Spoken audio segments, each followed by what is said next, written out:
Okay, this is Mr. Ellis, and we're going to talk about energy resources.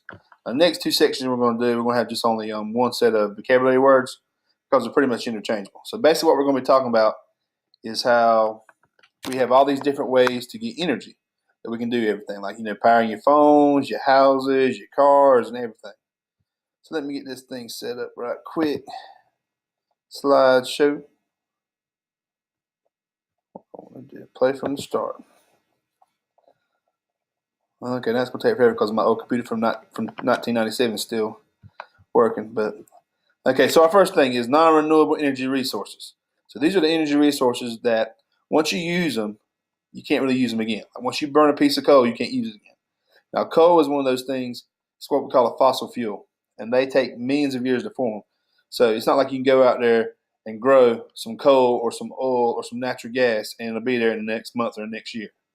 So that's what we call non-renewables. Our four non-renewables are oil, natural gas, coal, and uranium, or nuclear power, which uses uranium. We'll talk about that a little bit later.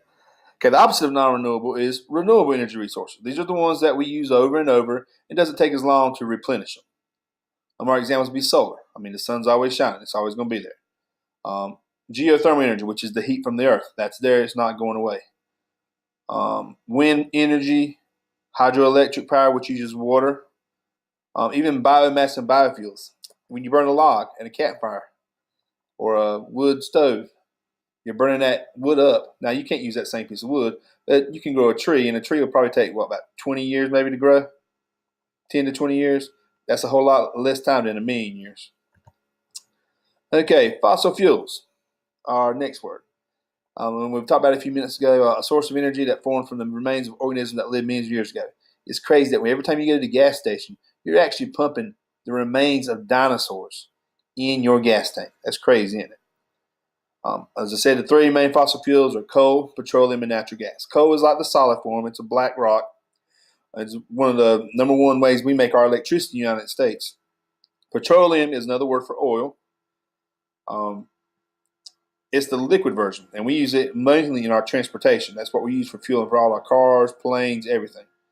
And, of course, natural gas is the new guy on the block. He's coming in. It's the gas form. You might have heard of something called fracking, where they take they drill a hole in the ground, they add a bunch of water to it, and then the gas is actually released from the ground. This is actually one of the cleaner versions because coal and petroleum are kind of dirty. They kind of pollute the air and release a lot of carbon dioxide. One of those things you need to know in EOG is that burning fossil fuels increases carbon dioxide and increases the temperature. It's basically what causes our climate change, global warming. And it's been starting since the industrial age, and of course, in the last 100 years, we use a lot of these coal and oil a whole lot more than we use others, but we're getting better. Okay, now our renewable energy, solar. Now, solar is probably the best and the cleanest form of energy that we can use, but the bad side is that it is very expensive. It takes a lot of money to set up those solar panels, and you probably have seen. I've seen a lot of riding down the roads. And you see these farmers where they have solar panels all in the farms. I guess the farmers are probably renting their land to these energy plants, and they're using the solar panels. Now, solar energy is good because, like I said, it's clean. Once you get the stuff built in, it's actually very cheap and not that expensive. But in the first beginning, it is real expensive. The bad thing is that, you know what, the sun don't shine but 12 hours a day. So at nighttime, you won't have any power. And if it's a cloudy day, rainy, you're not going to have any power either. So it's not one of those things. It's not always readily available. Plus, it's kind of hard to store and transport. The things that we call photovoltaic cells, I put this word here because you're going to see it a lot. That's the actual cells there in the solar panels that actually convert the sunlight into electricity. Also, it's called a solar cell. They give you the fancy scientific name. Now, wind energy. This is the energy of moving air. Y'all have probably seen windmills, old-timey windmills. Well, now we have these wind turbines. They look like a big stick in the air that's usually white and looks like an airplane propeller. Could be looking like a little fan, a big giant fan in the middle there. And we don't have a lot on around here because we have trees around here, so there's not a lot of wind that blows like it would in the Midwest where there's no trees and it's flat. A good place would be like the beach or the mountains, because the top of a mountain the wind's always blowing, and at the beach the breeze is always blowing. But the bad thing about wind energy is that the wind's not always blowing Kind of like when the sun's not always shining, the wind's not always blowing. And there's certain places where the wind's not going to blow. And and you think this is funny, but one of the biggest things about wind turbines that people that you'll see in some of these questions, that it kills migrating birds. That birds, I guess, they're just dumb and they just fly in the propeller and get the heads chopped off and blood everywhere. And I guess people don't like dead birds. Another thing is that they're too noisy, and they also look. Some people think they look good. I think they look kind of modern and sleek. Now, hydropower. This is dealing with dams, water. Now, this is the energy of moving water. This is like one of the oldest forms of energy that we've been using since the dawn of time, besides burning logs. What happens, you got a river flowing. It flows downstream. We've talked about how the rivers flow based on elevation, so it goes downhill. But if you put a wall right in the middle of a river, one side is going to get flooded and one side is going to get dried out and drained. So that's one of the big things. And the number one question you'll see, when you see destroying habitats or destroying ecosystems, you need to automatically think hydropower, hydroelectric. Those are the dams. And it is renewable because unless there's a drought, the water's always going to be there. Now, biomass. This is any living thing that we've used. We talked about how a log, you can burn it and it produces heat for you. Of course, you don't want to use it because it produces a lot of smoke and ash, which can cause you to get sick or get cancers, things like that. Ethanol. Ethanol is a form of a biofuel that we make from corn.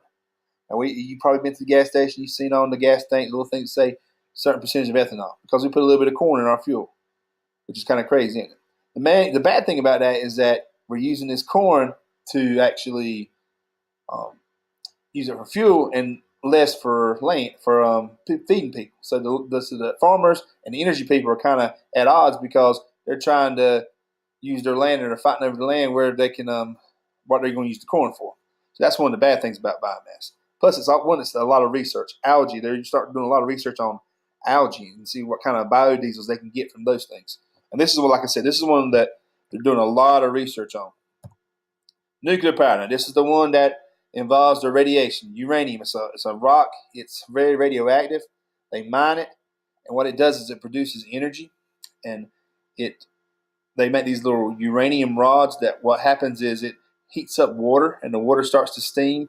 And a nuclear power plant, you've probably seen like a picture of a nuclear power plant. It has like the steam coming out. That steam, it's not smoke, so it's clean for the environment. Nuclear power is very clean. It's as clean as solar power.